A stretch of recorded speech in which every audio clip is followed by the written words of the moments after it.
एक छोटा सा गांव था ढोलकपुर। ऊपर से देखने में यह एक आम गांव लगता था, लेकिन इस गांव के बीचों बीच एक शानदार महल था।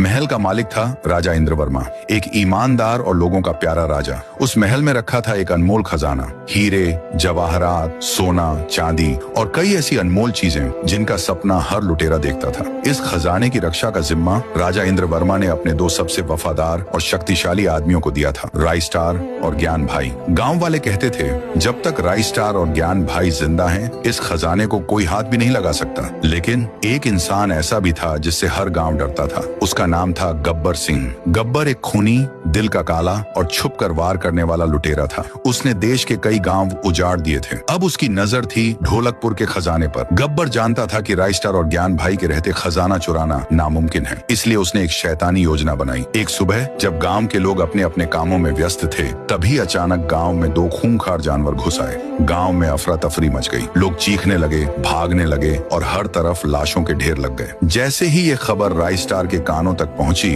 उसने तुरंत अब ज्ञान भाई से कहा, तू खजाने और महाराज का ध्यान रख, मैं जाकर देखता हूँ क्या हो रहा है। राइस्टार को पता नहीं था, यही तो गब्बर चाहता था। जैसे ही राइस्टार महल से निकला, गब्बर सिंह और उसके आदमी तूफान की तरह महल पर टूट पड़े। गब्बर ने पहले महल के सिपाहियों को कत्ल कर दिया, फिर वह पहुंचा खजाने वाले कमरे में। सोना, मोती, हीरे सब उसकी आंखों में चमक रहे थे। गब्बर के चेहरे पर एक शैतानी मुस्कान आ गई, लेकिन उसके रास्ते में आ गए ज्ञान भाई और राजा इंद्रवर्मा। गब्बर गरजा, हट जाओ मेरे रास्ते से, वरना तुम दोनों यहीं मारे जाओगे। राजा जी ने तेज नजरों से कहा, अगर तुझे खजाना चाहिए तो तुझे हमारे लाशों के ऊपर से जाना होगा। गब्बर का खून खौल उठा। उसने अपनी दोनों बंदूकें निकाली। राजा इंद्रवर्मा और ज्ञान भाई जमीन पर गिर गए। गब्बर ने अपने आदमियों के साथ सारा खजाना गाड़ियों में भरा और वहां से भाग गया। उसी समय राइस्टार वापस महल की तरफ आ रहा था। रास्ते में उसने देखा तीन बड़ी बड़ी गाड़ियां तेज रफ्तार में महल से दूर जा रही थी। राइस्टार का दिल बेचैन हो गया। महल में कदम रखते ही उसकी आंखों के सामने एक खूनी मंजर था। खून, लाशें, मरे हुए लोग और एक कोने में अपने आखिरी सांस लेते हुए ज्ञान भाई और राजा इंद्रवर्मा। राइस्टार ने पूछा, ये किसने किया? ज्ञान भाई ने बड़ी मुश्किल से कहा, गब्बर सिंह। और उनकी आंखें बंद हो गईं। राइस्टार का दिल आग बन गया। उसने जमीन पर हाथ मारा